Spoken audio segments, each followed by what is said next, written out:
नमस्कार, सितारों की दुनिया में आप सभी का स्वागत है। दीपावली के पर्व की आप सभी को हार्दिक शुभकामनाएं। हम सभी जो है काफ़ी समय से दीपावली के पर्व की तैयारी में लग जाते हैं, साफ सफाई की तरफ ध्यान देते हैं और साथ ही घर की जो साज सज्जा है उसको भी ध्यान में रखते हैं। हम सभी के मन में कहीं ना कहीं यही होता है कि माँ लक्ष्मी की जो कृपा है वो इस बार दिवाली पर मिल जाए, और क्यों ना हो, क्योंकि दिवाली की रात को किए गए जो उपाय होते हैं वो बहुत ही कारगर साबित होते हैं। तो यदि आपके मन में भी ये चल रहा है कि किसी तरह से माँ लक्ष्मी को प्रसन्न कर लें और माँ लक्ष्मी जो है हमारे घर में स्थायी रूप से प्रवेश करें, स्थान अपना बना करके रखें, तो ये वीडियो आप ही के लिए है। दिवाली का पर्व अपने आप में जो है वो काफी दिन पहले से शुरू हो जाता है। तो बात करते हैं धनतेरस की कि धनतेरस के दिन क्या ऐसा खरीदा जाए कि माता लक्ष्मी प्रसन्न हो जाए और कुबेर जो है अपने खजाने की चाबी आपको दे दे। तो सबसे पहली बात, नमक हम सभी के मसालों में जो है अहम भूमिका निभाता है। ठीक उसी तरीके से दिवाली के दिनों में नमक की खरीदारी यदि आप धनतेरस के दिन करते हैं तो वो आपके जीवन में जो है हमेशा एक स्वाद जो है वो बना करके रखता है। तो धनतेरस के दिन अमूमन ये देखा जाता है कि लोग चांदी खरीदते हैं, जेवर खरीदते हैं और बर्तन खरीदते हैं, लेकिन नमक की तरफ अमूमन किसी का भी ध्यान नहीं जाता है। तो इस धनतेरस आपको क्या खरीदना है? नमक। उसके बाद जो दूसरा मसाला आपको खरीदना है वो है हल्दी, और तीसरा मसाला जो आपको खरीदना है वो है धनिया, साबुत धनिया। तो ये तीन मसाले जो हैं वो माता लक्ष्मी की कृपा आपके ऊपर बनाए रखेंगे। अब मैं आपको बताती हूँ कैसे। जैसे मैंने आपको बताया, नमक जीवन में स्वाद के हिसाब से जो है वो बहुत ही अहम भूमिका निभाता है। ठीक उसी तरीके से नमक का कम या ज़्यादा होना जीवन में विष का काम भी करता है। तो नमक एक अहम चीज़ है हमारे जीवन की। तो उसको अगर आप दिवाली धनतेरस के दिन लेकर के आते हैं और दिवाली के दिन आप उसका जो आप प्रसाद बना रहे हैं, खाना बना रहे हैं, उसमें इस्तेमाल करते हैं, तो आपके जीवन का जो स्वाद है वो कभी भी नहीं जाता है। दूसरी चीज़ जो है हल्दी।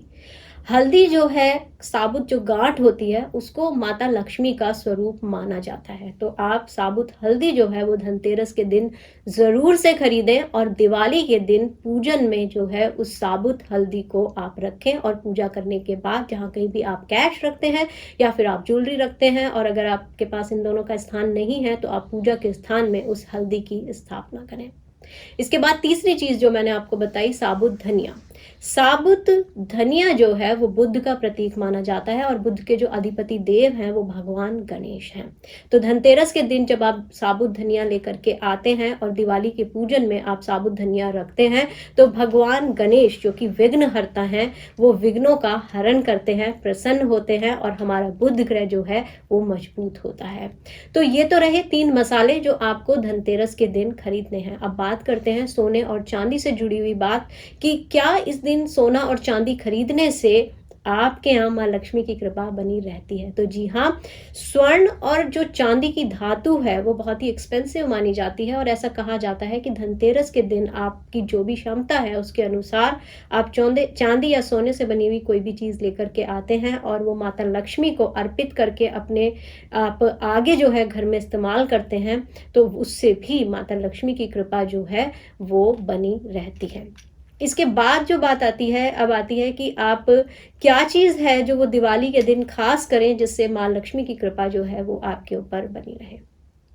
तो सबसे पहली बात कि लक्ष्मी गणेश का पूजन जब आप करते हैं तो लक्ष्मी गणेश की स्थापना आप इस तरह से करें कि उनकी पीठ जो है वो आपके घर से बाहर की तरफ हो। कभी भी आप अगर पीठ जो है वो आपके घर की तरफ आ रही है तो ऐसे में दरिद्रता का वास जो है आप अपने घर में इनवाइट कर रहे हैं। कोई भी ऐसी चीज़ जिसमें भगवान गणेश जी बने हुए हैं, जिसका मुख बाहर की तरफ है, वो चाहे आपका बंधनवार हो या फिर गणेश जी का चित्र हो या फिर आपने कोई रंगोली बनाई है, उसे आप कदापि बाहर ना बनाएं। अब बात करते हैं दियों के बारे में। हमारे यहाँ जो परंपरा है वो मिट्टी के दिए जलाने की है।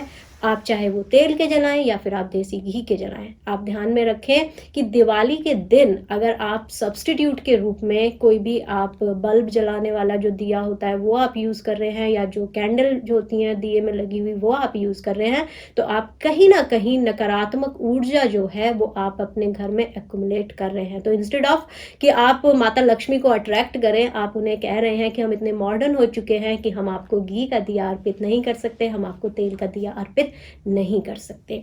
5 दिए देसी घी के और 11 जो दिए हैं वो आप तेल के इस दिन आप जला सकते हैं। और इसके अलावा जो खास बात आपको ध्यान में रखनी है वो ये, नीले काले कपड़े जो हैं वो माता लक्ष्मी के पूजन में ना पहने। और जब आप माता लक्ष्मी का आह्वान कर लें, भगवान गणेश का आह्वान कर लें और माता सरस्वती का आह्वान कर लें, उसके बाद ही आप उपहार या मिष्ठान जो है अपने सगे संबंधियों में या फ्रेंड्स में जो आप एक्सचेंज करते हैं वो आप करें। तो ये तो रही दिवाली से जुड़ी हुई बात आपकी। और एक और खास बात जो मैं यहाँ पर आपको बताने जा रही हूँ वो ये कि जब आप अहोई अष्टमी का व्रत रखते हैं, जो कि दिवाली से पहले होता है और करवा चौथ के बाद होता है, तो अहोई अष्टमी का जो व्रत है उसका जो जल है थोड़ा सा वो बचा करके रखें, क्योंकि दिवाली की सुबह जब आप उस जल के छींटे अपने ऊपर लेते हैं स्नान करते हुए, या उस जल के थोड़े से अंश से आप स्नान करते हैं, तो माता लक्ष्मी की कृपा पूरे वर्ष आपके ऊपर बनी रहती है। तो फिलहाल इतना ही, मुझे दीजिए इजाजत, नमस्कार। और अगर आपको ये वीडियो अच्छा लगा है तो लाइक करें, सब्सक्राइब करें और साथ ही इस वीडियो को शेयर करना ना भूलें। तो मुझे दीजिए इजाजत, नमस्कार।